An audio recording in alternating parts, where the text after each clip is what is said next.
Virgo, tingnan natin kung ano yung mensahe para sa'yo ngayong March 2026. Keep in mind po na ito ay general reading lamang kaya hindi lahat makaka-relate. Pakilawakan po ang isipan. Pwede nyo rin namang panoorin yung inyong other signs, Moon, Rising, and Venus. So, tignan natin overall energy. Kamusta yung overall energy? We have shape-shifting. Ayan. So, may mga mabilisang pagbabago pagdating sa life mo. Pwede rin naman, Virgo, ikaw to mismo. May mga, yan, may mga babaguhin ka sa iyong sarili. May mga bagay dito na undecided ka pa. Tignan natin kamusta yung emotional health mo. Kamusta yung emotional health mo? We have temperance. So, mapagpasensya ka rin dito, no, ngayon. Ayan.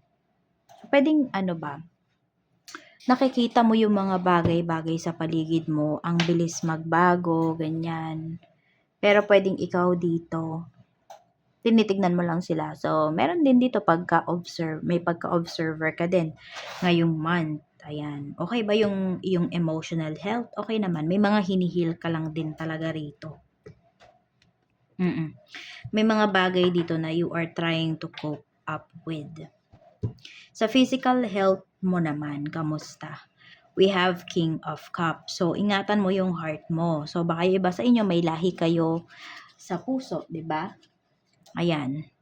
Tapos, UTI. Yun din, no? Yung urinary tract infection. Tapos, meron ba dito, nananahi yung iba sa inyo. So, ingat lang kayo dun sa needle, no? Yan. Basta, meron dito parang usual nyong ginagawa yung bagay na yon, yet masusugatan pa rin po kayo. Alam mo yun, parang sinasabi mo nga na, kahit nakapikit ako, kaya ko yung Pero, ayun, may instances na masugatan ka pa rin dito. Okay, rashes yung ko dito sa may bandang leeg po. Sa leeg po ninyo, ayan. Sa leeg or sa batok. So, may rashes, ayun. Yun yung ko dito. So, pwedeng may nagamit kayo na iba yung epekto po sa inyo. Kung may pinapahid man kayo sa inyong katawan, Virgo. So, pwedeng hindi pala kayo hiyang, ganyan. Tignan naman natin kamusta yung mental health mo. So, we have 6 of Pentacles. So, may mga bagay dito na parang nile-let go mo na lang ganyan. So, kung dati parang pinaglalaban mo pa, 'di ba? Pero kasi ito yung nakikita ko, nandun yung pagiging mapagbigay mo, and also parang yun, nile-let go mo na lang yung mga bagay-bagay para hindi ka ma-stress. Ganyan yung nakikita ko sa'yo dito. Pero alam mo, itong pagle-let go mo na to, mas nag-overflow yung money para sa'yo. Mas mabilis dumarating yung pera sa'yo. Ganyan yung nakikita ko. Oo. So, may mga bagay dito na ayaw mo nang magpaka-stress. Ayaw mo nang ma-stress. 'Di ba? Kung kaya mo naman talagang ibigay, edi ibibigay mo na. Ganyan yung nakikita ko sa'yo. Tignan natin, kamusta naman yung family energy. Okay, pagdating naman po sa pamilya, kamusta? We have Queen of Cups. Ito naman is pagiging maalaga. So, pwedeng ikaw to sa family members mo. Pero Virgo, pwede rin kasi na ito yung mararamdaman mo naman sa family mo. So parang mas inaalagaan ka nila o mas aalagaan ka nila ngayong March na to. Basta mas ramdam mo. Kaya nga ito, pwedeng nagtataka ka kasi parang may pagbabago, 'di ba? Parang ang bilis namang magbago. Dati hindi naman ganito yung ate ko, hindi naman ganito yung mother ko. Pero sobrang lambing. Yung tipong ganyan. Baka kasi may request.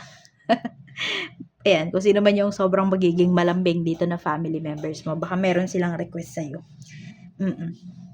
Na hindi mo matatanggihan. At ayaw mo nang ayaw mo na ngang ma-stress, kaya pwedeng ibibigay mo yan. So, tignan pa natin. We have Page of Wands. Meron tayo ditong Eight of Pentacles. Okay. So, meron ba dito na meron kayong pamangkin pinapaalagaan po sa inyo? Ayan. May pagbabago kasi na mangyayari. Pero more on, iintindihin mo na lang talaga. So, pwedeng pagdating yan, Virgo, sa sustento. Okay? So, kung kayo yung nag-aalaga, di ba, sabi natin, yung mother or yung father nung bata is, may binibigay po sa inyo. Merong monthly na binibigay para sa panggastos ng bata. So, pwede kasi nababawasan. Kasi meron akong nakikita dito na may ibang pinagkakaabalahan. So, pwedeng may ibang binibigyan, yung tipong ganon. Either may girlfriend or may boyfriend, yan yung pinapakita. So, dahil ayaw nyo na nga ma-stress, kaya po ayun, pwedeng hindi nyo na talaga ipipilit. Tignan natin. Three of Wands. Ayun nga, may someone kasi dito sa family members mo na nasa malayo. Yan ang pinapakita. Pwede rin naman, baka ikaw to, no? Ikaw yung nasa malayo. Tignan natin. Basta yun yung nakikita ko sa'yo dito, Virgo. Ayaw mo nang ma-stress. Diba? Kung kaya mo namang gawan ng solusyon, so parang ikaw yung papasan ng lahat. Ganun yung pinapakita. Kung ganyan yung magiging mindset mo ngayong month na to. Kasi ayaw mong ma-stress eh. Diba? Kung kaya ko naman, edi ako na lang. Sige, bahala kayo dyan. Basta ayaw ko ma-stress. Parang ganun. Friends energy. We have Five of Cups. Tignan pa natin ha. Knight of Wands. Knight of Cups. So, may friend ka rito na meron ditong friend ka na pwedeng mawala. Ayan. Pwedeng biglaan lang po ito ha. Meron din pinapakita dito, Virgo, na kaibigan mo na head over heels siya.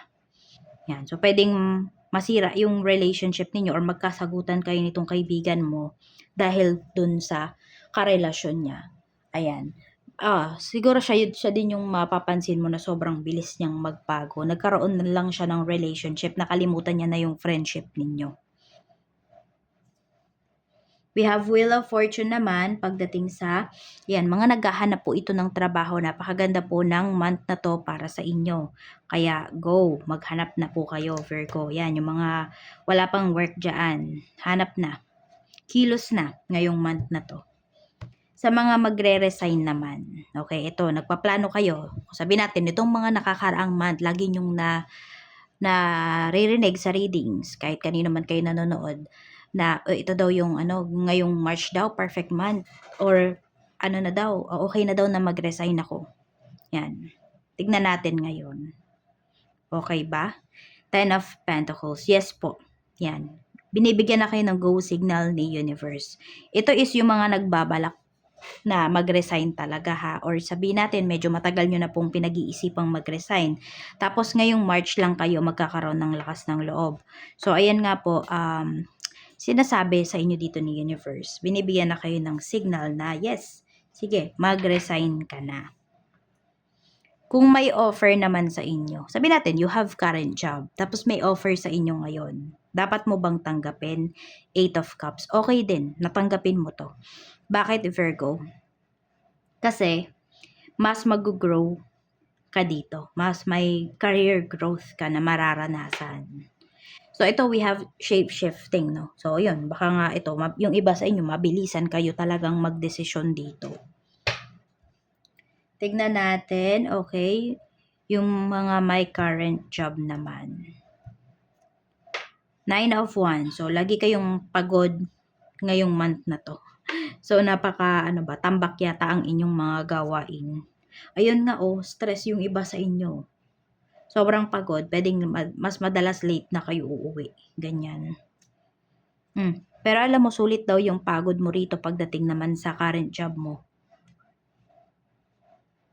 Oo, mag-iingay ka dito. I mean, yung pangalan mo, iingay siya. Magiging popular ka. Yun ang pinapakita. So, pwede rin na maibigay sa'yo yung big project.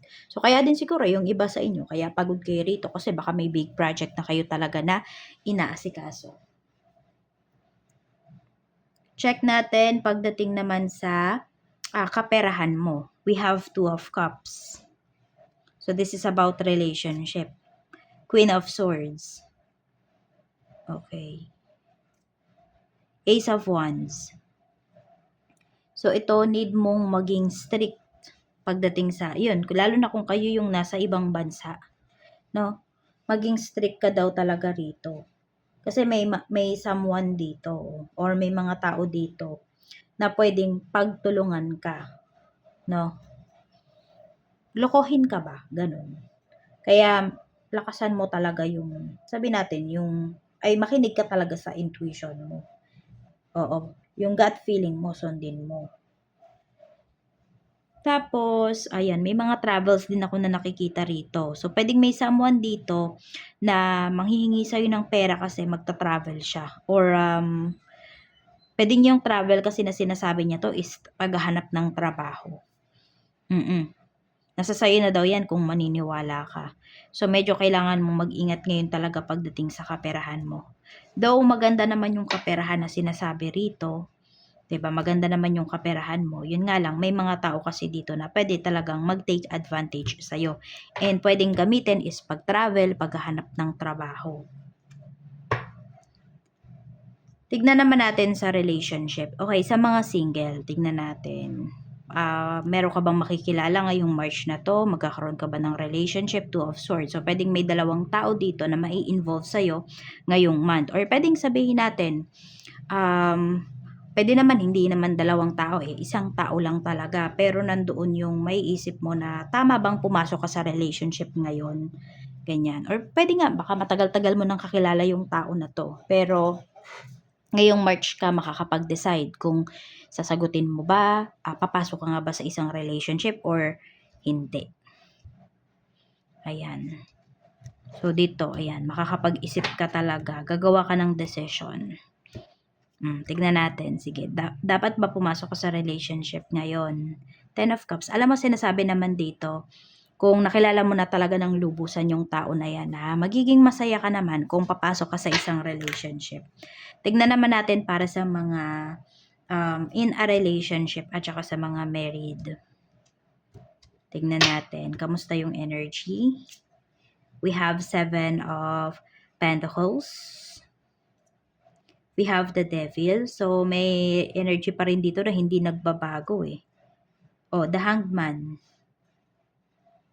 Hindi maiwan-iwan itong person mo yung katoksikan niya, yung mga bisyo niya, yun ang pinapakita rito. Ito lang talaga yung nakakasira sa inyong relasyon Yung mga bisyo niya, yun nga lang nakakasira, hindi pa niya maiwan. Ano lang, sandali lang nagbabago tong person mo, tapos balik na naman siya sa dati. Nahihirapan siya. Nahihirapan siyang putulin yung nakasanayan niya. Hindi naman kasi talaga yan isang gabi lang, di ba? Yung matutulog ka lang pagkagising mo, bago na yung person mo. I mean, change person na. Di ba? Hindi ganun. So, it will take some time pa talaga. And ngayon, ayun, kung ngayong energy yung tinitignan natin, ngayong March talaga hindi pa rin po nagbabago yung person mo. May mga ginagawa pa rin yan behind your back na nakakasira po sa inyong relationship. So, ayan lang yung mensahe para sa iyo, Virgo. Maraming salamat. Mag-iingat ka and see you again on my next video. Bye-bye!